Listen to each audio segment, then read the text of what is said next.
इस हफ्ते देश में 2 बड़े एग्जाम से जुड़ी खबर आई, सीबीएसई और नीट। सीबीएसई ने रिजल्ट जारी किया और खबरें आई कि लड़कियों ने बाजी मारी। नीट का एग्जाम हुआ और 17 जुलाई को खबरें पेपर लीक से जुड़ी आई, मतलब अगले दिन, और चेकिंग से जुड़ी हुई आई। चेकिंग के नाम पर केरल के एक सेंटर में लड़कियों की ब्रा उतरवाई गई। इस घटना के बाद कई लड़कियां सामने आई और अपनी आप बीती उन्होंने सुनाई, बताया कि किस तरह उन्हें ब्रा हाथ में उठाकर जाने के लिए कहा गया। कुछ ये सब बताते हुए रो पड़ी। कहा कि घर से 80 किलोमीटर दूर एग्जाम सेंटर था, ले देकर वहां पहुंचे थे और वहां कहा गया कि ब्रा उतारो, दुपट्टा डालकर पेपर दे दो। हम कहाँ जाते दुपट्टा लेने। ऐसी बहुत सी कहानियां हैं लड़कियों की, उनके संघर्ष की। संघर्ष तो सबके जीवन में होते हैं, चाहे वो लड़की हो या लड़कियां, लेकिन लड़की होने के कारण राहों में रोड़े और पत्थर अपने आप बढ़ जाते हैं। आज जनाना रिपब्लिक के 7वें एपिसोड में हम एग्जाम, लड़कियां और संघर्ष के इर्द गिर्द बड़ी खबर सेगमेंट में बात करेंगे। तो स्वागत है आपका। मेरा नाम सोनल है, मेरे साथ स्टूडियो में शो की होस्ट प्रीति है और गेस्ट कम एक्सपर्ट के तौर पर हिमांशी सिंह है। हिमांशी कौन है आप पूछेंगे। हिमांशी डिजिटल मीडियम से टीचर है, माने यूट्यूब चैनल चलाते हैं। चैनल का नाम है लेट्स लर्न। बहुत स्वागत है हिमांशी आपका। Thank you so much. पहला सवाल मैं आप ही से करती हूँ। मतलब मेरे और प्रीति के लिए तो अब ना कोचिंग और एग्जाम पास्ट की चीजें हो गई है। अब आज भी इससे जुड़ी हुई है, उन लड़कियों से मिलती होंगी जो कोचिंग आती है, पढ़ने के लिए आती है, उनके संघर्ष, उनकी कहानियां आप क्लोजली आज भी देख पा रही होंगी। आप पहले उनके अनुभव शेयर करिए। बहुत सारे अनुभव हैं, मतलब शुरू कहाँ से किया जाए। अगर हम बात करें, जब आप शुरुआत करते हैं तैयारी की, अगर मैं बात करूं तो मेरे जो लर्नर्स हैं, अब यूट्यूब जिसको दिखाता है स्टेट्स में ऑडियंस है, वो 60% फीमेल ऑडियंस है। तो उसमें इतनी सारी कहानियां हैं कि जिन लोगों की शादी हो जाती है, जिन फीमेल्स की, उनको अपने आप में एक बहुत बड़ा चैलेंज है। जो लोग छोटे शहर में हैं, जो लड़कियां छोटे शहर में हैं, उनको बड़े शहर आने के लिए, अगर उनको लगता है कि ज्यादा अपॉर्चुनिटीज हैं, ज्यादा अवसर हैं, जो कि डिजिटल माध्यम से अभी कम हुई है चीजें कि आप वहां पे भी देख सकते हैं, उनको ज्यादा संघर्ष करना पड़ता है। कई बार माँ बाप भेजते ही नहीं है। भाई के केस में ईजी होता है कि ठीक है, मतलब वो अंडरस्टूड है कि ठीक है आप चले जाइए। बट मैंने ऐसा देखा है कई बार कि उनको संघर्ष ज्यादा करना पड़ता है, तो जाने का मौका ही नहीं मिलता। इसके अलावा अगर मान लीजिए लड़कों के केस में क्या होता है, ये चीज मुझे लगता है कि अभी हमें ध्यान देने की जरूरत है कि लड़कों के केस में होता है कि आप, ये गिवन है कि आपको बाहर जाना है, काम करना है और नौकरी लेनी है। लड़कियों के केस में ये है कि टाइम से अगर नौकरी लेनी है तो ठीक है, अदरवाइज नहीं हुई नौकरी या टाइम से चीजें नहीं हुई, आप सक्सेसफुल नहीं हुई, तो शादी तो कर ही देंगे। तो वो वाला जो एक ये केस है, इसमें क्या होता है, कई लोगों की शादी हो भी जाती है। मेरे पास ऐसे भी कई सारे लर्नर्स हैं जो जिनकी शादियां हो गई, किसी का डिवोर्स केस चल रहा है, किसी का अभी वो संघर्ष इतना ज्यादा है क्योंकि बच्चे हैं, तो वो किस टाइम सोएंगे, वो तैयारी कब करेंगी, फिर घर का अपनी जो रिस्पॉन्सिबिलिटीज हैं, काम है, वो सारी चीजें। तो मतलब ये ऐसा हो गया कि एक व्यक्ति 8 घंटे की नौकरी करे, उसके बाद उसको और कहीं और भी साथ में पार्ट टाइम कहीं और भी काम करना पड़े। तो मतलब 12 घंटे 8 घंटे आप काम करके बच्चों का ध्यान रख के फिर आप साथ में पढ़ाई करें। और ऐसा नहीं है कि फैमिली की तरफ से भी बहुत ज्यादा सपोर्ट हमेशा होता है, कुछ जगह पे होता भी है। तो ऐसी बहुत सारी कहानियां, मतलब हम बात करेंगे आगे। प्रीति, मैं हमें ना प्रिविलेज बैकग्राउंड का समझती हूँ, क्योंकि हमारे पास बहुत सारे प्रिविलेजेस थे। आई होप कि आपको भी आपके घर से पूरा सपोर्ट रहा होगा।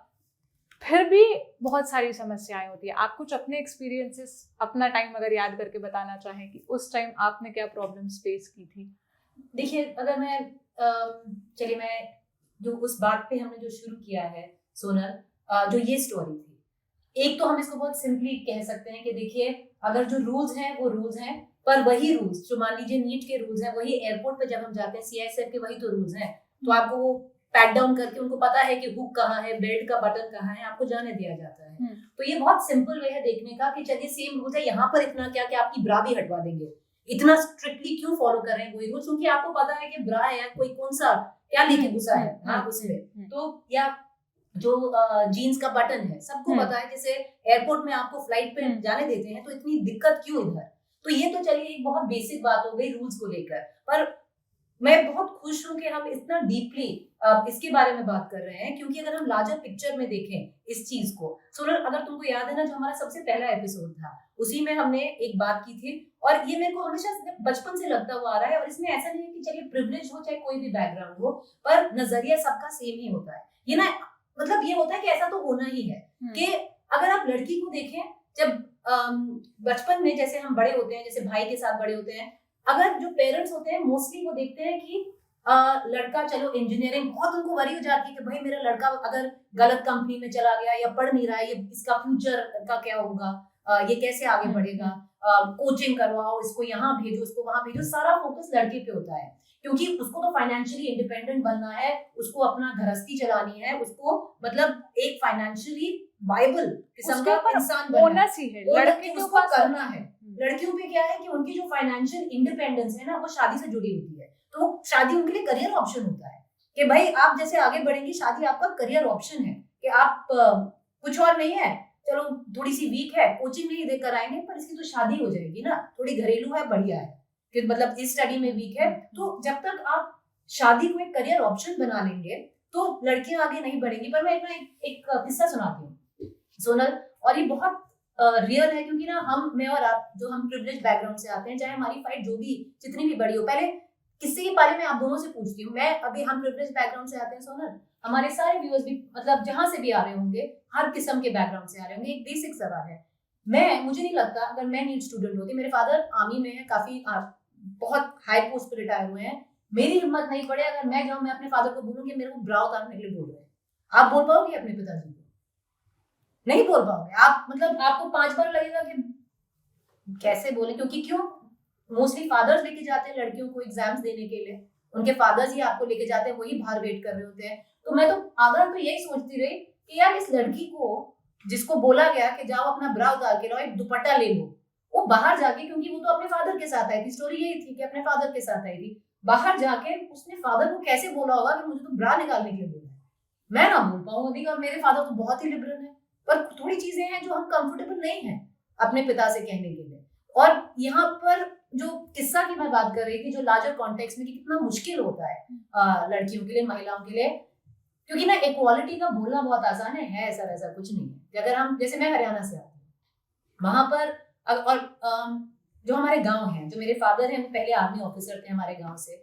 अब क्या हुआ था ना, 1985 की बात है, वहां पर उन्होंने देखा हमारे गांव में, मैं एक्चुअली 3rd हूँ, मेरे 2 और बहनें हैं, और ये भी बता दूं, अगर प्रिविलेज बैकग्राउंड से आते हैं, और मैं बहुत, मेरे पेरेंट्स ने बहुत अच्छे से रेज किया है इक्वली, और मुझे तो लगता है जैसे बोलना भी नहीं चाहिए, लड़कों जैसे रेज किया है। पर मैं एक अपना पर्सनल किस्सा ही बता देती हूँ, मैं तो होती नहीं अगर मेरी नानी और वगैरह नहीं होता, क्योंकि मेरे पेरेंट्स आर्मी में थे, उतनी आपकी इनकम है, तो जब 2 लड़कियां हो गई, फिर एक मिस्टेक हो गई, तो उन्होंने तो डेट भी तय कर ली थी कि अबॉर्शन करा देते हैं, हम अफोर्ड नहीं कर पाएंगे 2 लड़कियों को।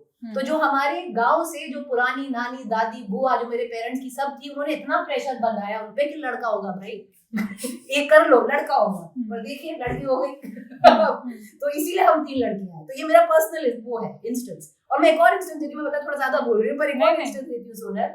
जब हमारा 85 में, जो मेरे पेरेंट्स की तो अब 3 लड़कियां थी, तो मेरे पेरेंट्स बहुत वो थे, आर्मी में भी थे, कि मतलब इनको जैसे हमने लड़कों को रेज किया है वैसे ही रेज कर, मतलब लोग करते हैं लड़कों को रेज, मैं इनको ऐसे ही रेज करूँ, और उन्होंने ऐसे ही किया, मेरे पिताजी और मेरी माताजी ने दोनों ने ऐसे ही किया। पर एक किस्सा सुनाती हूँ, गांव में हमारे दूर दूर तक ना कोई लड़कियों का स्कूल नहीं था, तो क्या होता था, प्राइमरी तक होता था, जो हमारा गांव है वहां पे खरकड़ा गांव है, रोहतक से ज्यादा दूर नहीं है, पर उस वक्त बहुत फैला हुआ होता था। तो उन्होंने कि लड़कियां यार तीसरी पार ही नहीं कर रही है, 3rd स्टैंडर्ड में जाती हैं, फिर सारी ड्रॉप आउट हो जाती है, तीसरी के आगे कोई लड़की गांव से स्कूल ही नहीं जा रही है, ये लड़के पढ़ रहे हैं 12-12 कक्षा तक। तो मेरे पिताजी तब मतलब तब कर्नल या मेजर की रैंक में थे, तो मेरे फादर वहां पर गए, फिर खाप बिठाई भाई सारे जो गांव के भाई छोरियां क्यों नहीं पढ़ रही, क्या बात होगी आगे क्यों नहीं बढ़ रही। तो सबने पहले कुछ नहीं बोला, फिर जरा देखा हम तो नाट गए कि हम छोरियों को अपने गांव से बाहर नहीं जाने देंगे, कि बाकी तो लड़के तो चले जाते थे 10 किलोमीटर दूर रोहतक आ जाते थे, 20 किलोमीटर दूर जाट कॉलेज में पढ़ने या कोई और स्कूल में पढ़ने, लड़कियां तीसरी के बाद उनको जाने ना दें, क्योंकि भाई स्कूल ये पहले जो प्राइमरी था, तो यहाँ पर आपका गांव है, वो 500 मीटर पे आपका प्राइमरी स्कूल है, लड़कियां वहां पढ़ लेती थी, उसके आगे तो क्या करना है, इनकी तो शादी होनी है यार, इनको क्यों बाहर भेजें। तो मेरे जो फादर हैं तब उन्होंने और 4-5 लोगों ने मिलकर एक ऑल गर्ल्स स्कूल खोला, हमारे जो गांव में, हमारे गांव के पास खोला, पर वो एक स्कूल कम से कम जो 10 आसपास के गांव है वहां पे, क्योंकि पास पास होते हैं गांव, मतलब एक क्लस्टर हो जाता है मान लीजिए, तो वहां की सारी लड़कियां फिर धीरे धीरे धीरे, पहले भाई 30 लड़कियां उसमें गई जो पास पास के गांव थे, फिर 30 से 50 हुई, 50 से 100 हुई, आज वहां पर कम से कम 900 लड़कियां पढ़ती हैं, और उसी स्कूल से एक IAS लड़की निकली है गाँव से। तो ये बहुत आसान है हमें कहना कि भाई लड़कियां तो हम इक्वल हैं, वो धीरे धीरे होता है, ऐसा नहीं होता है। और अगर आप जैसे हिमांशी ने बोला बहुत दिक्कतें होती हैं, और ये ना लोगों को एड्रेस भी नहीं करना चाहते हैं। कौन एड्रेस करना चाहता है? मुझे याद है हिमांशी, जब मैं 12th में थी तो एग्जाम्स देने के लिए जो सेंटर पड़ते थे वो मेरे घर से 40, 45, 50 किलोमीटर दूर पड़ते थे। वहां जाना मतलब ड्रेस कोड के बारे में पता तो होता था कि अच्छा डिसेंट कपड़े पहनकर जाने हैं ये, लेकिन इतनी माइन्यूट डिटेल्स, चलो मैं तो मैथ्स बैकग्राउंड से थी, मुझे नीट का या कभी उस ड्रेस कोड के बारे में ज्यादा जानकारी नहीं है कि उस समय क्या था। लेकिन इसमें भी यही था कि आप स्केल नहीं कैरी कर सकते, पेंसिल नहीं कैरी कर सकते, कुछ भी मेटल का आइटम नहीं कैरी कर सकते। लेकिन जो बात प्रीति ने कही, अगर जीन्स का बटन है तो क्या मतलब कोई जीन्स उतार कर बैठेगा? Exactly. उसमें तो नहीं हो सकता ना कुछ, तो क्या हर एग्जाम में, क्योंकि आप क्लोजली काम कर रही हैं, आप हर एग्जाम में क्या ऐसे ड्रेस कोड्स होते हैं बहुत वियर्ड। और दूसरी चीज जो मैंने देखी प्रीति, नीट पूरे देश भर में हुआ, खबर सिर्फ केरल से आई, 5 साल पहले भी केरल से ही आई थी। तो क्या ये सुपरिटेंडेंट्स पर है वहां का, या ड्रेस कोड में ही ऐसा लिखा हुआ है कि आपको इतना ही स्ट्रिक्ट रहना है? खबर आने के तो कई रीजन हो सकते हैं। बाकी अगर हम बात कर रहे थे कि सारे एग्जाम्स में होता है क्या ऐसा, तो मैंने भी कुछ एग्जाम दिए हैं और ये चीज होती है, मतलब इतना एक्सट्रीम नहीं। ये केस जब मैंने सुना, देखा इस न्यूज को, तो मुझे लगा कि यार ये एक्सट्रीम है। मतलब एक होता है कि ठीक है कोड ऑफ कंडक्ट है और ऐसे वहां पे जाना है और नॉर्म्स हैं, तो ये सब मैंने पहले भी सुना है, इवन देखा भी है कि आपके कुर्ते का जो वो बाजू है वो कटवा दी गई है, उस तरह की चीजें। रीट का एग्जाम था ना? रीट भी, इवन दिल्ली में एक एग्जाम होता है DSS भी, और भी एग्जाम्स में ये चीज होती है, और इवन इयररिंग्स तक निकलवाना, ठीक है, बट ये एक्सट्रीम था। ये मतलब अगेन वही वाली बात है जो प्रीति जी ने कही कि मतलब जीन्स में अगर बटन है उसका क्या करोगे, अब उस तरह से इतना माइन्यूटली कैसे देखोगे। और इस केस में एग्जाम प्रेशर अपने आप में बहुत बड़ी चीज है। आप एग्जाम देने गए हो, साल भर से तैयारी कर रहे हो, 2 साल से तैयारी कर रहे हो, और वहां जाकर के आपको एक हल्की सी चीज भी एक तरह से स्ट्रेस क्रिएट कर देगी। और यहाँ पे आप ये तो कर नहीं सकते ना, वहां आप अपने हक की लड़ाई नहीं लड़ोगे, वहां आप सोचोगे कि यार सॉल्यूशन क्या है, पेपर तो देना है किसी भी हालत में। तो इस तरह की चीजें, इसमें एजेंसी का मैं कह सकती हूँ कि जो लोग भी इसको कंडक्ट करा रहे हैं, चाहे वो सुपरिटेंडेंट हो, चाहे वो एजेंसी हो, इस तरह की चीजों पे ना या तो कुछ इस तरह का साधन हो बच्चे के पास कि वो अपनी बात कह पाए, अगर ऐसा कोई भी इशू बनता है, ताकि उसको रिजॉल्व किया जा सके वहीं पे, क्योंकि ये एक्सट्रीम है। और अगर हम बात करें कि जिम्मेदारी किसकी है, तो अगेन हमें मतलब जेंडर सेंसिटिव भी होने की जरूरत है। यहाँ पे हमें पता होना चाहिए कि भाई वो जो एज ग्रुप है, वो जो एडोलेसेंस का एज ग्रुप है, वो 17 से 23 वर्ष के लोग ज्यादा जिन्होंने एग्जाम दिया है, या 12th के बाद ही लोग जनरली तैयारी करते हैं, ज्यादातर एडोलेसेंट्स हैं, किशोरावस्था जिसको हम कहते हैं। वो अपने आप में इतना सेंसिटिव पीरियड है कि मतलब आपको बॉडी इश्यूज हैं, आप इतने कॉन्शियस हो अपनी बॉडी को लेके, अपने फेस को लेके, और ये इमोशनली डिस्टर्बिंग एलिमेंट है एक तरह का। जो वहां पे केस हुआ कि आपने कहा कि ब्रा निकाल के जाइए, वो अपने आप में इतना डिस्टर्बिंग है कि वो बच्चा जब बैठेगा क्लास में तो हो सकता है कि उसका ध्यान पेपर पे है ही नहीं, क्योंकि इमोशनली एक डिस्टर्बेंस आपने क्रिएट कर दिया। वो पूरे टाइम अपने आप को लेकर के कॉन्शियस है। और अगेन फिर प्रीति ने जो बात कही वो बहुत बड़ी बात है कि अपने फादर्स के साथ वो सारी चीजें डील करना इतना ईजी नहीं है। तो एक्सट्रीम है ये, और ऐसा कई एग्जाम्स में होता है, बट ये मैंने सुना तो मुझे बहुत अजीब लगा कि यार इतना। हिमांशी, आप ही की बात को कंटिन्यू करते हुए हमने मेल मंगवाया था। हमने कहा था कि जैसे हमने डिसाइड किया कि ये टॉपिक होगा जनाना का प्रीति, तो एक कार्ड डाला और कहा कि अगर आपके कोई अनुभव है तो वो अनुभव शेयर करिए। तो मेल आया महाराष्ट्र की एक लड़की से। उसने पहले तो लिखा है कि मैं आपका शो बहुत शुरू से देख रही हूँ, मुझे ये शो बहुत पसंद है, और जो सारा काम आप लोग इसमें कर रहे हैं, अलग अलग सेगमेंट्स है, तारीफ प्रीति आपके लिए, तो पहले तो इसके लिए बहुत बधाई। बताओ फिर से करो क्या तारीफ है। उसके बाद उन्होंने लिखा है कि मेरे साथ तो ऐसा कोई केस नहीं हुआ, लेकिन मेरी बहन के साथ हुआ। वो नासिक में ही नीट का एग्जाम देने गई थी और लड़कियों को कहा गया कि आपको स्लीवलेस कपड़े पहनने हैं, तो वो उसमें बिल्कुल कंफर्टेबल नहीं थी। फिर उसके कपड़ों की स्लीव्स काट दी गई, और जो वहां पर लेडीज मौजूद थी उन लोगों ने ऐसा किया, और बहुत सारी लड़कियां इस बात से रोने लगी। ये जो सवाल इनका है कि इतना एक्सट्रीम क्यों आना है, मेरा भी यही सवाल था। मान लीजिए मैंने ये स्लीव्स पहनी है और वहां जाके पता चला कि कोड आपको 3/4 स्लीव्स, इसको ऊपर करवा दो ना, मतलब कहाँ मैं छुपा कर कुछ ले जाऊंगी। स्लीव्स कट करवा देना।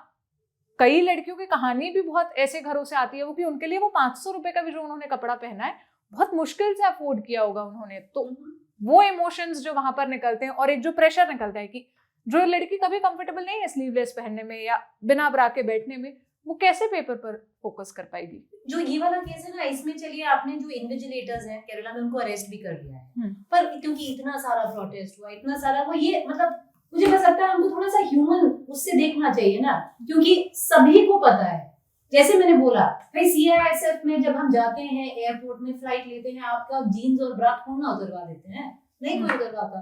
तो इसमें क्या है, हमारे इतने सारे जो लोग हमको देख भी रहे हैं बहुत सारे टीचर्स भी होंगे, इन्विजिलेटर्स होंगे, भाई थोड़ा तो समझिए, थोड़ा तो प्रेशर समझिए। आपको क्या पता वो लड़की कहाँ से कहाँ आई है, एक तो पता नहीं उसका घर कहाँ है, आपने उसको सेंटर कहाँ दिया है, कितनी बड़ी जर्नी तय करके आई है, किसके साथ आई है, घर में उसने क्या लड़ाई की है कि मेरे को एग्जाम देना है, ये सब हो सकता है ना। उस पर कम से कम थोड़ा तो ध्यान दीजिए कि भाई आप उसको, जब वो पता नहीं क्या क्या पार करके, मतलब एक पूरा वो होता है ना एक कोर्स, जो ऑब्स्टिकल कोर्स मान लीजिए जैसे होता है, वो पूरा ऑब्स्टिकल कोर्स पार करके, बहुत ऐसी हैं। हम कह रहे हैं चलिए हम प्रिविलेज हैं, पर हम में से बहुत सारे प्रिविलेज नहीं है, उनको ये संघर्ष है, उनके लिए एक लड़ाई है। वो इतनी दूर से अगर आए हैं, एक तो अपने पिताजी को समझाना, मनाना, फिर एक ट्रेन लेना, आना, बोलना कि मेरे को एग्जाम देना है, और आप वहां पर आओ और आप उनको ऐसी चीजें कर दो उनके साथ जो आपको भी पता है सही नहीं है। क्योंकि चलिए वो कहते हैं ना कि चीटिंग चीटिंग चीटिंग, भाई अब एक हुक में क्या चीटिंग है मुझे नहीं समझ में आता। फिर आप वो देखते हैं कि छोटे छोटे बटन्स में भी वो होती हैं, डिवाइसेस होती हैं। यार अब देखिए, थोड़ा तो आपको ह्यूमन लेवल लाना पड़ेगा इसमें, आपको सेंसिटिव होना पड़ेगा। बिल्कुल। जो आप जो बात करी थी उसी से जुड़ा हुआ ही अगला मेल था, जो आप कह रही थी ना कि छोटी छोटी चीजें। एक लड़की ने यही लिखा है, अनूपपुर डिस्ट्रिक्ट की रहने वाली है वो, मध्य प्रदेश की। उसने बताया कि वो पेपर देने के लिए गई, नीट का ही एग्जाम था, और वो अपने बाल को क्लिप से बांध कर गई थी, क्लिप और क्लचर था, उससे वो निकलवा लिया गया। और बाद में जब एग्जाम देने के बाद भी उसको वो क्लिप क्लचर नहीं मिला। उस दिन उसके पीरियड्स थे, तो वो उस वजह से भी थोड़ा सा जो था ये। और फिर आगे, हाँ आगे ये भी बताया कि वहाँ के बाथरूम्स बहुत गंदे होते हैं, और एकदम ये जो लास्ट मिनट रूल्स होते हैं ना कि आपको जूते उतारने हैं, शॉल नहीं पहन सकते, क्लिप नहीं पहन सकते। जो बात आप कह रही थी प्रीति, इट्स नॉट जस्ट अबाउट कि पिताजी को जाकर बताना है। उस हॉल के अंदर बैठकर कोई कैसे सहज हो पाएगा जहां पे आपको पता है कि महिला और पुरुष दोनों बैठे हैं। बाल अगर एकदम ऐसे खोल कर एग्जाम देने में ध्यान जाएगा, या बाल संभालने में कोई बैठे, या फिर कोई किसी को अगर ब्रा रिमूव करने के लिए कहा गया तो वो अपने शरीर को लेकर इतना असहज महसूस करेगा कि वो शरीर पर ध्यान दे या पेपर पर ध्यान दे। तो ये जो ऐसे लास्ट मिनट चेंजेस होते हैं, इसका किस लेवल तक इम्पैक्ट हो सकता है? क्या पूरी परफॉर्मेंस पर भी इम्पैक्ट कर सकता है? बिल्कुल डिपेंड करेगा। अब इसमें इंडिविजुअल डिफरेंसेस हैं। ज्यादातर लर्नर्स में प्रेशर होता है, बहुत ज्यादातर मेजॉरिटी को जो एग्जाम स्ट्रेस है अफेक्ट करता है। एग्जाम फियर एक रियल चीज है। अगर हम बात करें कि इस चीज का क्या अफेक्ट तब तक ही रहेगा, ये इम्पैक्ट तभी करेगी, तो ये तब तो करेगी, पूरी परफॉर्मेंस भी कई बार खराब हो सकती है। क्योंकि इमोशनली अगर आप डिस्टर्ब्ड हैं, मैं जैसे एजुकेशनल साइकोलॉजी डिस्कस करती हूँ, तो कॉग्निशन एंड इमोशन का रिश्ता होता है बहुत ही खतरनाक वाला, कि मतलब आपका दिमाग और दिल जो इमोशंस हैं वो दोनों एक दूसरे को अफेक्ट करते हैं। तो उस सिचुएशन में क्या होगा कि इस चीज का पूरा प्रभाव पड़ सकता है। कोई बच्चा है जिसको बहुत ज्यादा, मतलब वो रेयर केस है कि कम प्रभाव पड़े, बट एक्सट्रीम में जाने की भी संभावना है कि बच्चे की पूरी परफॉर्मेंस, और इवन जो ये एक एग्जाम है उसके बाद हो सकता है 2 साल बाद भी वो एग्जाम दे, तो उसको वो एक फियर दिमाग में रहे, है ना। तो ये बहुत लॉन्ग टर्म में भी इसका प्रभाव पड़ सकता है कि इतनी एक्सट्रीम चीजें होना और अचानक से इतने बड़े बड़े परिवर्तन हो जाना। ये बड़े परिवर्तन है कि एग्जाम के टाइम पे तो मतलब मुझे याद है कि घर में टीवी भी पापा कम आवाज में चलाते थे, या छोटी कोई भी चीजें, हम हर चीज एग्जाम के बाद के लिए टाल देते हैं कि कुछ भी करना है बाद में देखेंगे, अभी एग्जाम पे फोकस करते हैं। और एग्जाम में ही जब आप जा रहे होते हैं, मुझे याद है मैं एक बार एग्जाम में लेट हो गई थी, इतनी एंग्जाइटी, इतनी टेंशन मुझे हुई थी कि वो एग्जाम मेरा पूरा अफेक्ट हुआ था। वो जस्ट लेट होना कि पता नहीं एंट्री मिल पाएगी या नहीं, और हम लोग मैप से घूम गए थे। और ये अपने आप में ही बड़ी चीजें हैं। जरा सा भी चेंज अगर होगा, क्योंकि आपका एक अलग माइंडसेट है, उस टाइम पे आप ऑलरेडी बहुत प्रेशर में, तो बिल्कुल इंपैक्ट करेगी ये चीज, लॉन्ग रन में भी इंपैक्ट कर सकती है। एक महिला का राजस्थान से मेल आया है प्रीति। इन्होंने लिखा है कि राजस्थान में दुपट्टे के साथ साथ सुहाग के निशाने मंगलसूत्र होती है, और वो उतरवा दिया गया। बाकी चीजें तो बहुत छोटी बात हो गई। अब एक नवविवाहित लड़की जो चूड़ियां और मंगलसूत्र उसके लिए इतना महत्व रखती है, जो कहानियां वो सुनकर बड़ी हुई, जो उसको बताया गया, ऐसी चीज को जब उतरवाया जाता है ना, तो बहुत अजीब महसूस होता है। हम सहज ही नहीं वो करते कि क्या अगर कुछ उतारने से हो गया, जो हमने सुन रखा है। और वाकई ये बहुत है कि ये आपके सुहाग के निशाने हैं, इन्हें कभी नहीं उतारना। हिंदू धर्म में जब शादियां होती हैं तब पंडित ये सारी बात बताते हैं। आपके और मेरे लिए इंडिविजुअल चॉइस का मसला हो सकता है, लेकिन जो अगर इस पर स्ट्रांगली बिलीव करता है उसके लिए तो ये कितना डिफिकल्ट हो जाएगा कि मंगलसूत्र उतार कर पेपर दो। बिल्कुल सही कह रहे हो। क्योंकि सोनल अगर हम देखें ना, चलिए मेरे लिए, मैं मैरिड हूँ, मैं मंगलसूत्र नहीं पहनती और मेरे लिए कोई महत्व नहीं रखता, तो मेरे लिए तो एक बड़ी आसान सी चीज है ना। पर पर हम जितना भी बात करें, क्योंकि लोग ना वैसे जो फेमिनिस्ट हैं, हम अपने आप को फेमिनिस्ट मानते हैं, हमें बहुत सारी गालियां भी पड़ती हैं, पर एक प्रो चॉइस भी होता है ना। हमारा अगर फेमिनिस्ट बनना ये भी है कि भाई जो भी आपकी मानसिकता है आप उसको एम्ब्रेस करें। अगर आपको लगता है कि आपको एक मंगलसूत्र आप नहीं कभी निकालना चाहेंगे, तो क्या मतलब इसमें क्या, उसमें मंगलसूत्र में भाई कौन सा पर्चा भरा होगा कि वो पर्चा निकालेंगे आप मंगलसूत्र से? मुझे नहीं समझ में आता है इसका। जैसे अगर लार्जर कॉन्टेक्स्ट है, जैसे हिजाब, अब मुझे वो समझ में आता है कि बहुत सारी लड़कियां हिजाब में नहीं दे सकती हैं एग्जाम, चलिए वो समझ में आता है क्योंकि आपको लगता है आप एक कोई पर्चा निकाल लें और आप इंटरनली वो देख कर लें क्योंकि एक बिल्कुल कवर्ड है आप। पर ये जो प्रो चॉइस होती है ना, ये बहुत बहुत इमोशनल होता है, सब्जेक्टिव होता है, पर्सनल होता है। जैसे नेम की बात है, बहुत सारी मैरिड वुमेन है जो मतलब थोड़ा सा अलग है इससे, जो अपने हस्बैंड का नाम लेती है। मैंने नहीं लिया, पर मान लीजिए अगर किसी ने लिया है, मैं उसको थोड़ा ना जज करूंगी क्योंकि वो उसकी चॉइस है। तो जो सरनेम लगाना, सरनेम के अपने हस्बैंड का सरनेम ले लिया है तो वो उसकी चॉइस है। तो इसमें मुझे नहीं दिखता कि ये बहुत छोटी चीजें होती हैं और इनमें मतलब मुझे आपको समझ में आता है कि कोई क्यों करेगा भाई, क्यों बोलेगा कि आप निकालो, उसमें क्या चीज फंसी हुई हो। हिमांशी, अब मैं इस डिस्कशन को थोड़ा सा दूसरी तरफ लेकर जाती हूँ क्योंकि आप लड़कियों के बीच जाती हैं या ये, मैं अगर अपने टाइम को याद करूँ ना, कॉलेज के या कोचिंग के लिए जब मैं प्रिपेयर करती थी 12th में रहते हुए, मुझे जो पहला डर रहता था वो मेरे घर वालों को, मुझे ये कि शाम के बाद ना सिक्योर नहीं है घर से आने में या कोचिंग तक जाने में। भाई की अगर कोचिंग शाम के 7 बजे है तो मम्मी पापा को वो टेंशन नहीं होती थी। मेरे कोचिंग का टाइम अगर वैसा है तब मम्मी पापा भी मना करेंगे कि ये कोचिंग रहने दो, यहाँ मत जाओ, या अगर वो इतना दूर है तो घर के पास ले लो। क्या लड़कियों के आज भी ऐसे कोई इंस्टेंसेस आपके सामने आते हैं? बिल्कुल बिल्कुल।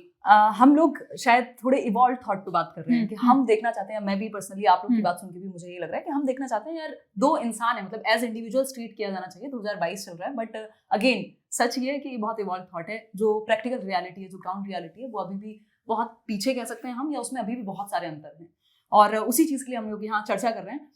तो बात है कि आज भी क्या अंतर है। बिल्कुल अंतर है। कई बार शहर नहीं भेजा जाता पढ़ने के लिए क्योंकि शहर जाने पे कई प्रकार के खतरे हो सकते हैं, या माँ बाप इनसिक्योर हैं, सेफ्टी का इशू हो सकता है, या फिर शाम की अगर हम बात करें, इवन दिल्ली में भी ये चीजें होती हैं कि अगर शाम वाले बैच में आपको लड़कियां कम मिलेंगी, अगर ऑफलाइन क्लास है तो शाम वाले बैच में लड़कियां कम होंगी। ये बिल्कुल अंडरस्टूड है, या ये नॉर्मल बात है कि आप दिन में पढ़ लीजिए। और ये बिल्कुल बिल्कुल सच है। बहुत सारे ऐसे चैलेंजेस हैं कि मतलब आपको बहुत सारी रिस्पॉन्सिबिलिटीज निभा करके तब पढ़ाई ऐसा हो गया कि वो लास्ट चीज है कि आप ठीक है, आप तैयारी कर रहे हो, आपकी इच्छा है, ठीक है कर लो, बाकी चीजें भी करनी है साथ में, घर का काम भी आपको आना चाहिए, बाकी आपको बच्चे भी संभालने आने चाहिए, आपको मेकअप भी ठीक से करना आना चाहिए, सो कॉल्ड।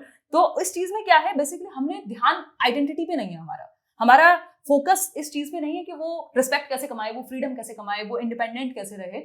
हमारा फोकस कहीं और है। और अगेन मैं वही बात रिपीट करना चाहूंगी कि जैसे हम लड़कों को कह रहे हैं कि भाई शादी कौन करेगा तुमसे अगर तुम्हारी नौकरी नहीं है, और नौकरी देख करके तो शादियां हो रही हैं और ये और वो, शायद हम एटलीस्ट नेगेटिव बातें ना कह करके ये कहना शुरू कर दें कि भाई लड़कियों को भी एक बेटा है और बेटी है, दोनों को जब तक इंडिपेंडेंट नहीं होंगे, तब तक आप अपनी रोटी नहीं कमा पा रहे हो, तब तक शादी तो नहीं करेंगे, या मतलब उस तरह की चीजें। तो अभी बहुत बहुत सारी जगह पे जरूरत है इस पे काम हो, क्योंकि हर साल जैसे मेरे कुछ लर्नर्स हैं जिनकी शादियां हो गई हैं, उनके अलग चैलेंजेस हैं, जिनकी शादियां नहीं हुई हैं उनके ये चैलेंजेस हैं कि यार हर टाइम ना वो टाइम लिमिट सेट हो गई है और वो खत्म होती जा रही है। ऐसा लग रहा है उनकी टाइम मशीन चल रही है और वो बॉम्ब फटने ही वाला है कि अगले साल शादी, अगले साल शादी, और जॉब अभी तक लगी नहीं है। अब जॉब में बहुत सारे फैक्टर्स हैं, कई बार एग्जाम कैंसिल होगा, कई बार डिले होगा, कई बार ज्वाइनिंग लेट होगी। तो उस केस में उनके लिए, लड़कियों के लिए ज्यादा स्ट्रेसफुल होता है कि आपकी तो टाइम लिमिट खत्म हो रही है, या तो कर लो नहीं तो छोड़ दो। और ये इवन अलग होगा शायद इस बात से, बट ये भी सच है कि प्राइवेट जॉब्स जो लड़कियां करती हैं, वो शादी के बाद ज्यादातर आप देखेंगे लड़के जॉब नहीं छोड़ते हैं, चाहे वो प्राइवेट हो चाहे वो गवर्नमेंट हो, बट लड़कियां मोस्ट ऑफ द केस में छोड़ देती हैं। और जो लोग तैयारी कर रहे होते हैं वो चीजें इधर उधर चली जाती हैं,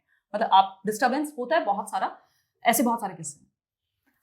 मैं ये भी जानना चाहूंगी कि क्या ऐसा आपको किसी लड़की का केस पता चलता है या आपके पास लड़कियां अप्रोच करती है कि पेरेंट्स का सपोर्ट नहीं है, फिनेंशियल सपोर्ट नहीं है, फिर भी हम पढ़ना चाहती हैं, कुछ उस तरह से हेल्प कर दीजिए? क्योंकि मुझे अपने समय की अगर मैं लड़कियों को याद करूं तो मुझे बहुत सी ऐसी लड़कियां, मुझे अपनी बहुत सी ऐसी क्लासमेट्स याद आएंगी जिनकी अभी प्रीति शादी भी हो चुकी है, वो मेरे इंस्टाग्राम पे और बाकी अकाउंट्स में ऐड है, और मुझे खुशी है कि उनकी शादी हो चुकी है। लेकिन मैं यही सोचती हूँ कि इनको पढ़ने का ऑप्शन भी नहीं मिला, इनको कोचिंग जाने का भी, क्योंकि घर पे भाई और थे और बाकी चीजें। राइट। सवाल मेरा ये था कि क्या आपके पास अभी भी ऐसी लड़कियों की कहानियां, लड़कियों के केस आते हैं जहाँ पर ये पता चल रहा हो कि घर के लड़कों को तो सपोर्ट है, लड़कियों को नहीं है? राइट। तो ऐसी तो बहुत सारी कहानियां आती हैं। हालांकि समय बदल रहा है, मैं ये कह सकती हूँ कि पहले से बहुत ज्यादा पेरेंट्स आतुर भी हैं और इच्छुक भी हैं कि बच्चियां पढ़ें उनकी या बच्चे पढ़ें। बट अगेन ऐसा होता है कई बार जब चूज करने की बारी आती है तो बहुत बार ऐसा देखते हैं हम कि अच्छे स्कूल में बेटे को पढ़ा रहे हैं या फिर कोचिंग अगर बाहर भेजना है, मान लीजिए दिल्ली भेजना है किसी को उत्तर प्रदेश से, तो बेटा चला जाएगा, बेटी के लिए सोचा जाएगा कि ठीक है तुम देख लो, मतलब कैसे करना है खुद से पढ़ के देख लो या जो भी हो सकता है। और इंटरनेट ने इस चीज़ को आसान किया है। मेरे केस में क्या होता है कि एक एलिजिबिलिटी टेस्ट होता है, तो टीचिंग एग्जाम्स की मैं ये बात कर रही हूँ, तो वो CTET या टेट एग्जाम जिसको हम कहते हैं, तो उसमें क्या हुआ कि फीमेल्स ने क्या किया, घर से बैठ के वो वीडियोस देख करके क्या किया, उनका एग्जाम क्लियर होने लग गया, वो एलिजिबिलिटी टेस्ट पार हो गया एक तरह से। तो घर वालों ने फिर उसके बाद कहीं जाके सपोर्ट किया कि अरे तुम तो पढ़ सकते हो, तो एक काम करो, अब नौकरी के लिए भी तैयारी कर लो।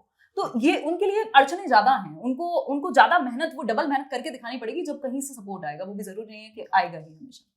तो कुछ लोग हैं प्रिविलेज हैं जिनके पास, कुछ फीमेल्स के पास, बट बहुत सारा एक तबका कह लीजिए, एक बहुत बड़ी परसेंटेज है जहाँ पे वो सपोर्ट नहीं है। और माय फादर यूज्ड टू से कि एक मूवी है आपकी दंगल, तो उसमें एक डायलॉग था, उससे बड़े इन्फ्लुएंस हुए थे मेरे पापा। तो उन्होंने कहा कि उसमें वो डायलॉग है कि चैंपियंस पैदा नहीं होते, बनाए जाते हैं, मतलब एनवायरनमेंट शेप करता है। तो वो कॉन्ड्यूसिव एनवायरनमेंट आपको देना पड़ेगा और वो नहीं मिल पाता बहुत सारे जगह पे, और उस एनवायरनमेंट का बहुत बड़ा रोल है। हम ये नहीं कह सकते कि जिसे करना होता है कर लेता है, वो तो मतलब अच्छा अगर एनवायरनमेंट होगा तो उससे नुकसान क्या है। तो वो अभी भी मुझे लगता है उसकी लड़ाई चल रही है अभी भी लड़कियों की। मैं जब ये बात कर रही थी ना हिमांशी, तो मेरा रिपोर्टिंग असाइनमेंट इसी साल था, 2019 का क्या है, 2022 के जब उत्तर प्रदेश के चुनाव थे उसी के लिए था। हम सीतापुर में थे और वहाँ पर हम कहते हैं ना, जैसे एक पूरा सेगमेंट होता है, एक शो होता है, तो हम कर रहे थे फर्स्ट टाइम वोटर पे। तो मतलब 18 साल के फर्स्ट टाइम वोटर और 17-18 कुछ ऐसे ही साल के थे। हम एक गाँव में थे, पर मतलब ऐसा नहीं था कि बिल्कुल पिछड़ा गाँव था, मतलब बिल्कुल अच्छा पक्के घर, वेल टू डू, वैसा किस्म का गाँव था। और हम जो सरपंच था उसने हमें बोला, क्या होता है ना जब आप रिपोर्टिंग करते हैं, बोले अरे आप हमारे घर में आइए, हमारे घर में फर्स्ट टाइम वोटर है, हमारी एक लड़की है, हमारा एक लड़का है। बहुत वो अपने मतलब उनको लगता है कि हमको भी टीवी पे लीजिए, तो हमारे लिए ठीक बैठा के चलिए, ये फर्स्ट टाइम वोटर्स है, हमें फर्स्ट टाइम वोटर चाहिए। तो हम उनके घर में गए रात के about 8 बजे, मतलब पूरे दिन शो किया। उस दिन क्या हुआ वो तो अलग बातें भी मुझे वो भी याद है पर रात में हम पहुंचे वहां पे ना, जैसे शाम को हम बैठे, हमने अपना पूरा सेटअप किया, लाइट वाइट लगाई जब, और मैं कोने में बैठी हुई थी, बहुत थक गए थे, बहुत ही मतलब कहते ना जो सबसे गंदा दिन गुजरा था फील्ड पे। तो मैं कोने में बैठी हुई थी अपनी पानी का बॉटल लेके, चलिए हमारे camera person light white set कर रहे थे, तो थोड़ा ऑब्जर्व कर रही थी वहां पे। जैसे जो मदर थी उस घर में और जो सरपंच की वाइफ थी, 2-3 और महिलाएं आई थी, जैसे वो बैठी हुई हैं, तो एक लड़का आया, अपना स्कूटर पार्क किया उसने। जैसे वहां पे आंगन होता है गांव में, देख रहे हैं ना, जैसे जो घर होता है, फिर एक यहाँ पर तबेला सा होता है, एक गाय बंधी होती है, और एक बहुत बड़ा आंगन, कोर्टयार्ड मान लीजिए, वैसा था। तो हम आंगन में ही थे, तो उसने आके अपना स्कूटर पार्क किया। तो हम उस जो मदर है वो एकदम से आई, और इतना बड़ा वहां पे ना इतना बड़ा ग्लास दूध का, जो गाय का तभी निकला हुआ, वो ही बॉईल कर रही होंगी, इतना बड़ा आके गिलास दूध कर दिया उसको, उसने वो दूध पिया, बैठी उसने दूध पिया। और फिर उसने बोला कि बादाम, तेरे बादाम भिगोए हुए हैं, वो मत खाना भूलना। तो उसने बोला हाँ खा लूंगा। तो वो जाके बादाम खा। एक लड़की भी थी, उसकी बहन वहां पर, और वो भी सेम एज की थी।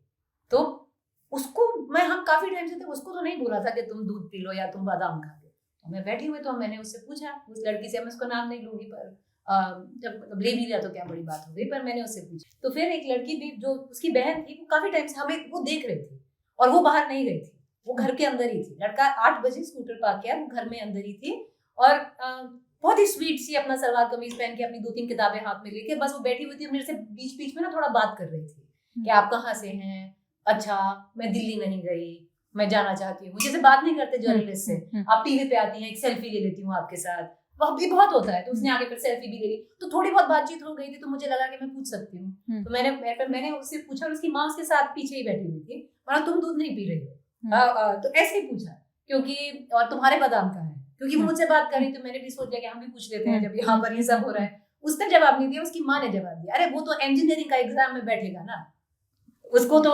इंजीनियरिंग का एग्जाम, इसको क्या जरूरत है, ये तो मैथ्स में गोल है, गणित में गोल है, इसको क्या जरूरत है, ये थोड़ा ना बैठेगी।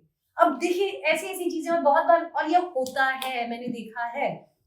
उस लड़की को दूध नहीं दिया जाता, उसको बादाम नहीं दिए जाते, क्योंकि ऑफ कोर्स इंजीनियर तो लड़का बनेगा। या उसको बना रहे हैं या बना रहे हैं, जैसे आपने बोला। क्योंकि मैं 13-14 साल गांव में रही हूँ, मैंने बहुत सारे ऐसे केसेस बिल्कुल देखे देखे हैं ना, और होता है। ये सच है, इवन और शहरों में accepted भी। है, हाँ राइट, accepted एक्सेप्टेड, बिल्कुल, ये भी है। मैं एक आखिरी सवाल आपसे पूछना चाहूंगी हिमांशी। हर एग्जाम के पहले जो एग्जाम ऑर्गेनाइज करने वाले हैं उनका कहना है कि हमने गाइडलाइंस जारी की थी, हमने बताया था। मेरे समय में जब मैं एग्जाम दिया करती थी, गाइडलाइंस तो ऑनलाइन आती थी या ऑनलाइन वो होता था। जिनके पास इंटरनेट नहीं है, एडमिट कार्ड पर वो लिखा हुआ नहीं होता है। तो आप बच्चों को क्या टिप्स देंगे जो एग्जाम देने जाने वाले हैं कि कैसे पता करें कि किस एग्जाम में क्या ड्रेस कोड पहन कर जाना है, कि एंड मोमेंट पे उन्हें ऐसे किसी एम्बैरेसमेंट का सामना नहीं करना पड़े, या ऐसे किसी चीज का या ऐसे किसी रूल का वो पार्ट ना बन जाए जिसके कारण उनको प्रॉब्लम्स झेलनी पड़े। राइट। अगर हम बात कर रहे हैं कि कैसे पता करें, और वैसे तो मुझे ना ये जब भी हम इस बात पे डिस्कशन कर रहे हैं तो थोड़ा अजीब भी लग रहा है साथ साथ कि हम कहाँ एक तरफ बात कर रहे हैं, कल की न्यूज़ है कि हमारी जो पहली ट्राइबल कम्युनिटी से अगर हम बात करें, हमारी राष्ट्रपति जो है महिला हैं और वो दूसरी राष्ट्रपति बनेंगी देखिए जो, ना, राष्ट्रपति नहीं बोला राइट, जाएगा ये सच है, बिल्कुल बिल्कुल बिल्कुल। तो बहुत सारे ऐसे कड़वे सच हैं, अगर हम जाएंगे तो फिर खो जाएंगे, बट परिवर्तन है, धीरे धीरे ही आएगा शायद। हम बात कर रहे थे कि कैसे खुद को प्रिपेयर करें ऐसे समय में जब कई बार इस तरह की गाइडलाइंस हैं जो शायद हमने ना पढ़ी हो। तो इंटरनेट का सहारा लेना तो बहुत ज़रूरी है। इवन जैसे मेरे भी केस में जिन एग्जाम्स के लिए मैं डिस्कशन करती हूँ, उस केस में मैं एक दिन पहले ही स्पेशली एक वीडियो बनता है जिसमें मैं पूरा डिटेल में बताती हूँ कि ये करना है इसमें, और वो एग्जाम मैंने भी दिया है, कई बार क्लियर भी हुआ है, तो उस चीज़ में मुझे पता है कि इसमें ये होता है और वो चीज़ क्लियरली बता दी जाती है। ऐसे और भी टीचर्स होंगे अलग अलग एग्जाम्स के लिए, तो या तो आप वो देख लीजिए या फिर वेबसाइट पर जाके थोड़ा उसको भी एक काम की तरह ले लीजिए कि ये भी आपके पेपर का ही हिस्सा है, कि आपको पता होना चाहिए कि उसमें क्लियर कट चीज़ें क्या लिखी हुई हैं और हम भी उन चीज़ों का ध्यान रख के जा सकें और फिर अपनी बात कह सकें। हालांकि मुझे ये अभी भी अजीब लग रहा है कि अगर मान लीजिए इस तरह का एक्सट्रीम सिचुएशन है तो वो बच्चा किसको कॉल करे या मतलब किसको कहे वो जाके, क्योंकि वहां वो अगेन अपने हक की लड़ाई नहीं लड़ेगा खड़े होके कि मतलब ये ब्रा निकालना ना निकालना, उसको तो पेपर देना है ना। तो अपने आप में इतनी स्ट्रेस क्रिएट करने वाली सिचुएशन, तो या तो एजेंसीज जो एग्जाम कंडक्ट कराते हैं, बोर्ड्स, उनकी इतनी जिम्मेदारी हो कि वो चीज़ों को क्लियर कट लिखें, या फिर सेंसिटिव हो वहाँ पे जो भी इन्विजिलेटर्स हैं या जो भी वहाँ पे सुपरिंटेंडेंट हैं। और तीसरी चीज हो सकती है कि इस तरह का कुछ एक सपोर्ट सिस्टम हो, चाहे वो एक टोल फ्री नंबर हो या वहाँ पे कुछ स्पेशल लोग हों जो इस चीज को सेंसिटिविटी से डील कर सकें, वो बहुत जरूरी है। तो 3 स्टेप मुझे लगता है इसमें हो गए कि एक तो आप पहले से खुद पढ़ के जाएं और वो गलतियां ना करें। अगर हमें पता है कि यार स्लीव यहाँ तक नहीं चलेंगी तो कोशिश करें कि वो ना पहन के जाएं, और क्लियर कट हमें बताऊं कि क्या क्या चीजें होती है। किसी ने और एग्जाम दिया तो उसका एक्सपीरियंस सुन लें। दूसरा, हम अगेन थोड़ा सा अपना कॉन्फिडेंस या इस चीज को दिमाग में प्रिपेयर होकर के जाएं कि एग्जाम है और थोड़ा बहुत चीजें इधर उधर हो सकती हैं, बट आपको अपना पेशेंस लूज नहीं करना, क्योंकि हमारे हाथ में अगेन हमारा एक्शन है। तो ये चीजें हो सकती हैं, मुझे लगता है। आपने जो तीसरा सुझाव दिया उसके लिए हम ये काम कर सकते हैं कि लल्लन टॉप पर एक नया सेगमेंट शुरू हुआ है, रंगरूट। ये जो नए बच्चे होते हैं जो फौज में नई भर्ती होती है ना, सौरभ ने मुझे इसका मतलब एक दिन समझाया था कि फौज में जब नई भर्ती होती है तो उनको कहा जाता है रंगरूट आए हैं, फ्रेश जो हाँ वो होता है। तो रंगरूट वालों को मैं ये कहूंगी कि किसी भी एग्जाम के होने के पहले वो जरूर इस पर एक स्टोरी करें, ये बता दें कि क्या ड्रेस कोड है, गाइडलाइंस क्या ड्रेस कोड कहती है। बाकी ये जो नीट वाला केस था, ऐसा का ऐसा सेम केस 5 साल पहले जैसा मैंने शुरू में बताया था कि केरल में हुआ था। इस बार जो संस्था है जो एग्जाम ऑर्गेनाइज करवाती है, एनटीए, नेशनल टेस्टिंग एजेंसी, अब उन्होंने जब ये केस हुआ, इतना प्रोटेस्ट हुआ, जो बात प्रीति करी थी, इतना बवाल हुआ, उसके बाद एक्शन उसमें ये हुआ है कि इन्विजिलेटर्स को तो सस्पेंड किया गया है। उनकी तरफ से जवाब ये आया है कि ये ओवर जील दिखाया था वहाँ जो सुपरिटेंडेंट्स और इन्विजिलेटर्स थे कि मेटल का वो नहीं है तो अब हुक तो होगा तो आपको जाने देना चाहिए। जैसे जो आप बात करी थी कि एयरपोर्ट्स पर होता है या बाकी जगह पर होता है, तो इतना ज़्यादा आपको इतना एक्सट्रीम एंड पर जाने की ज़रूरत नहीं है। और आपने जो सुझाव दिए उसको हम अपने यहाँ ज़रूर इम्प्लीमेंट कराएंगे। तो बहुत बहुत शुक्रिया हमसे जुड़ने के लिए, हमें इतने बेटर इंसाइट्स देने के लिए, और खास करके उस ओर भी ध्यान दिलाने के लिए, या जो कमेंट आया हमें बस उतना ही पता चल पाता कि शादीशुदा लोगों के संघर्ष वो अलग ही वो अपने आप में बहुत बड़े संघर्ष है। मैंने देखा है अपने सामने ऐसे कई लोगों को जिनका डिवोर्स केस चल रहा था, साथ में तैयारी चल रही थी और 2 बच्चे घर पे थे। हालांकि आज ऐसे कई केस हैं जिनमें से 1-2 के पास तो नौकरी है, मतलब वो प्रॉपर गवर्नमेंट जॉब भी उन्होंने निकाल ली। लेकिन ये इनकी कहानियों को हम सेलिब्रेट करेंगे, अच्छा एनवायरनमेंट कब देंगे, मतलब पॉजिटिव चीजें हो जाए तो ऐसी ही स्टोरी हमें हमेशा मोटिवेट करें जिनमें सिर्फ दर्द हो, परेशानी हो, है ना। तो वो थोड़ी सी अजीब बात है कि थोड़ा नॉर्मल भी माहौल मिल जाए अगर तैयारी के लिए, तो क्या बुरी बात। कितनी प्यारी बात कही। और इसी के साथ मैं ये वाला सेगमेंट क्लोज करती हूँ। बढ़ेंगे अगले सेगमेंट की तरफ जो है सुर्खियों का। प्रीति, पहली सुर्खी उस महिला से जुड़ी है जिनका जिक्र बीच में हिमांशी ने किया था, जिन्हें 25 जुलाई से हम और आप देश की राष्ट्रपति के रूप में जानेंगे। द्रौपदी मुर्मू देश की 15वीं राष्ट्रपति पद का जो चुनाव था वो जीत चुकी है। आप में से बहुत से लोगों को ये बात पता होगी कि वो ओडिशा से हैं, आदिवासी समाज से आने वाली महिला हैं। आप में से बहुत कम लोगों को ये बात पता होगी कि द्रौपदी की लव मैरिज वाली जो जिद थी उसके आगे उनके पिता हार गए थे। द्रौपदी की 2 बेटे और वो बेटियां थी, पहले एक बेटी, बाद में दोनों बेटे, और फिर पति की मौत हो गई। उनकी पर्सनल लाइफ भी बड़ी संघर्षों वाली रही, मैं कहूँ तो, और वो बार बार टूटी पर बिखरी नहीं। प्रीति, द्रौपदी के जीवन का जो ये वाला हिस्सा है, ये मेरे लिए, आपके लिए, हमारे जैसी हजारों लड़कियों के लिए, कितनी लड़कियों के लिए कितना इंस्पायरिंग है कि एक अकेली महिला, जहाँ पर जब वो टूटे या वो जब उसके साथ ऐसी ट्रेजेडीज हो, उससे उबरना बहुत मुश्किल होता है। इनके जीवन का ये पहलू कितना बड़ा एग्जाम्पल है कि बिल्कुल सुन, क्योंकि ना इसमें बहुत लोग, क्योंकि मैं एंकर कर रही थी जब द्रौपदी मुर्मू का काउंटिंग चल रहा था, जो प्रेसिडेंट इलेक्शन का कल, तो उसमें बहुत जो पॉलिटिकल ऑपोजिशन है, बहुत उन्होंने बोला था सिंबलिज्म है, टोकनिज्म है, बस एक चीज रबर स्टैंप है, दिखावे के लिए है। और मुझे एक चीज बहुत लगी कि चाहे भाई सिंबलिज्म है, चाहे जो भी है, पर ये बेस्ट चीज हुई है मुझे लगता है, क्योंकि एक तो ट्राइबल आपने कहाँ रिप्रेजेंटेशन मिलता है, जो एक वर्ग है उसको, चाहे आप इसको पॉलिटिकल मूव ही बोल दीजिए, चलिए पॉलिटिकल मूव है, पर बहुत बढ़िया पॉलिटिकल मूव है। मुझे ये लगता है कि उनको प्रेसिडेंट बनाया गया, और जो उनकी पर्सनल स्ट्रगल है, आई होप वो विल कंटिन्यू टू इंस्पायर, सबको इंस्पिरेशन देती रहेगी।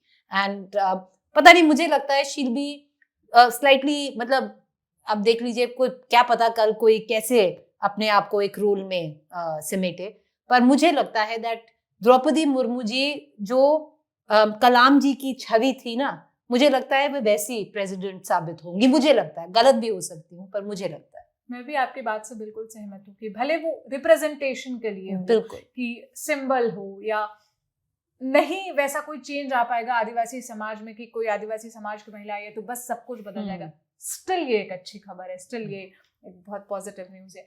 दूसरी सुर्खी उत्तर प्रदेश के हापुड़ से है, और ये कोई अच्छी खबर नहीं है। एक प्राइमरी स्कूल में 2 बच्चियों की ड्रेस उतरवाकर दूसरी बच्चियों को देने के लिए उनको कहा गया, और जब ये दोनों बच्चियों ने अपोज किया तो उनकी पिटाई भी की गई। और ये दोनों लड़कियां दलित समुदाय से आती हैं।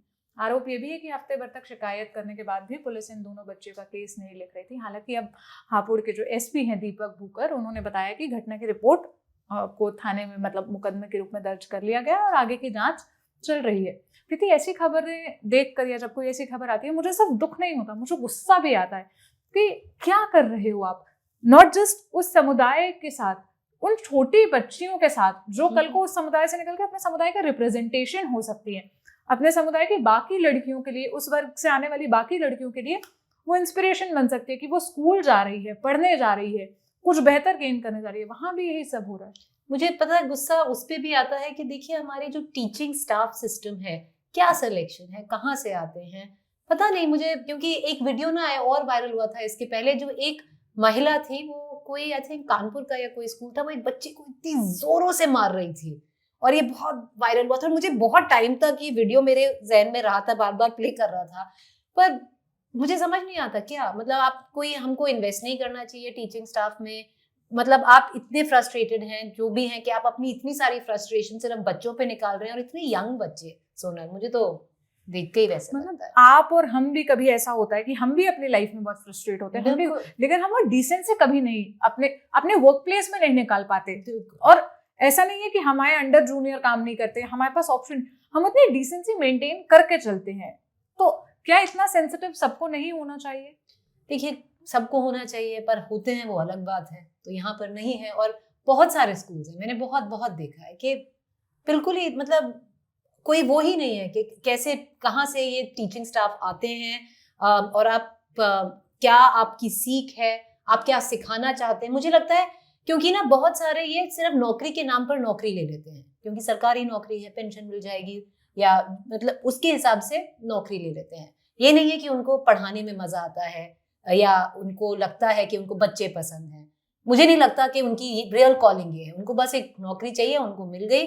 अब भाई दिन में तुम्हारे में जो भी फ्रस्ट्रेशन है, बाद में आओ और इन बच्चों में निकाल दो। अगले सेगमेंट की तरफ बढ़ते हैं जो है ऑर्डिनरी ऑफ द वीक का। और इस हफ्ते की ऑर्डिनरी ऑफ द वीक बड़ी मुश्किल से, मतलब 2 ऑर्डिनरी ऑफ द वीक के बीच में हम सोच रहे थे, फिर मैंने सोचा कि इस महिला को रखा जाए। अब आप कहेंगे कि ये कौन है महिला, क्यों इनको रखा? ये वो महिला है जो कभी कॉलेज नहीं गई, 55 साल की उम्र में पति की इनकी अचानक मौत हो गई थी, तो पूरा बिजनेस संभालना पड़ा, 9 बच्चे थे और बिजनेस का कुछ भी अनुभव नहीं था, कुछ नहीं पता था।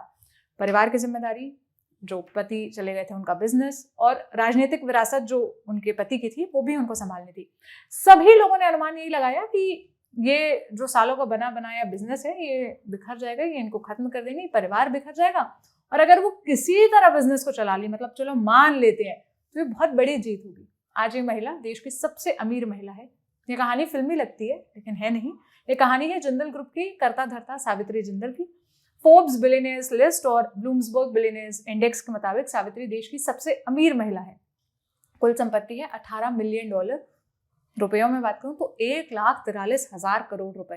क्योंकि जब मैं सावित्री जिंदल की कहानी पढ़ रही थी तो मुझे ना राबड़ी देवी और महारानी वेब सीरीज जो एक आई थी उसमें रानी देवी का जो कैरेक्टर था, मुझे वो याद आ रहा था कि जब इन्होंने अपने पतियों की विरासत संभाली तो इनका कितना मजाक उड़ा था शुरू में कि भाषा कैसी है, इनको तो कुछ पता ही नहीं है, कुछ कर ही नहीं पाएंगी। लेकिन चाहे वो सावित्री जिंदल हो चाहे कोई और महिला, सब करके दिखाया। बात बस इतनी है कि आप मौके तो दो, फिर वो पॉलिटिक्स हो, बिजनेस हो, सब बराबरी से संभाल लेंगे।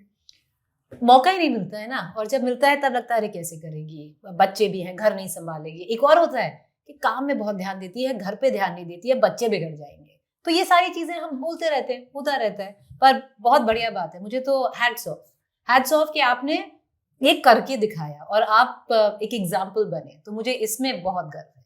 क्योंकि हमेशा ये कहा जाता है कि इनकी कोई जर्नी नहीं रही, कुछ नहीं कर पाएंगी, और जो बात प्रीति कह रही थी कि करके दिखाया, गर्व है, और आप हम जैसों के लिए इंस्पिरेशन है। और सबसे लास्ट सेगमेंट जो हमने पिछले शायद एपिसोड में हमने डाला था ना कि पिक ऑफ द वीक का, और इस हफ्ते का पिक ऑफ द वीक ना कोई तस्वीर, कोई वीडियो, कोई आर्ट, कुछ नहीं है। एक इंस्टाग्राम की स्टोरी है।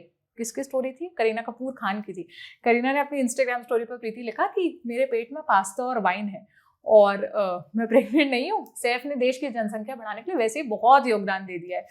ये जितना विटी और ह्यूमरस है, साथ ही इस बात का भी जवाब है कि औरत की निकली हुई तोंद हर बार ना उसकी प्रेगनेंसी की निशानी नहीं है। मतलब अंदेशा लगाना, हमेशा एक औरत को उस आधार पर जज करना प्लीज बंद कर दीजिए। बिल्कुल, मतलब इतना सब कुछ मैंने देखा है ना। अगर कोई भी न्यूज, मेरे साथ कितनी बार हुआ है, मेरी शादी को 1 साल हो गया है। अब उसके बाद में अगर मैं बैठी हुई हूँ, अगर थोड़े मोटे हो गए हो, छुट्टी चाहिए, प्लानिंग फैमिली, अरे भाई अगर प्लानिंग फैमिली ऑल्सो, मैं तुम्हें तो नहीं बताऊंगी प्लानिंग फैमिली, या पर बहुत बार होता है ये सबके साथ होता है। जैसे मैं कहते हैं ना, अंग्रेजी में कहते हैं पार फॉर द कोर्स। ये अगर आपकी शादी हो गई है, अंग्रेजी में पार फॉर द कोर्स, ये मतलब महिलाओं के लिए ये तो आना ही है भाई। अगर मतलब ये सवाल आप पे से पूछे जाएंगे, इट्स वेरी ऑब्वियस, मतलब ये ऑब्वियस ही है, चाहे कितना सेक्सिस्ट है, मिसोजिनिस्ट है, पर ये ऑब्वियस ही है, ये आपसे पूछा जाएगा। तो जवाब विटी अंदाज में वैसे ही रहना चाहिए। दिया। और अब इस शो को यहीं खत्म करती हूँ। सबसे पहले तो आप लोग का बहुत शुक्रिया, क्योंकि जैसे ही हमने कार्ड डाला आपके इतने सारे रेस्पॉन्सेस आए, उस पर हम बात कर सके, हमें अलग अलग विजन मिला। आप प्लीज हमें लिखते रहिए, अच्छा बुरा जो भी लगे, आप जो भी कहना चाहते हैं, अगर आप प्राइवेसी का ध्यान रखते हुए कहना चाहते हैं, कमेंट नहीं करना चाहते हमारे यूट्यूब के कमेंट बॉक्स में, तो आप boomordinary@gmail.com पर हमें मेल करके अपनी बात कह सकते हैं। अगर कोई चिट्ठी होगी हमारे लिए तो हम उसे शो में जरूर इंक्लूड करेंगे। बाकी बहुत बहुत शुक्रिया देखने के लिए। अब मुलाकात होगी अगले हफ्ते।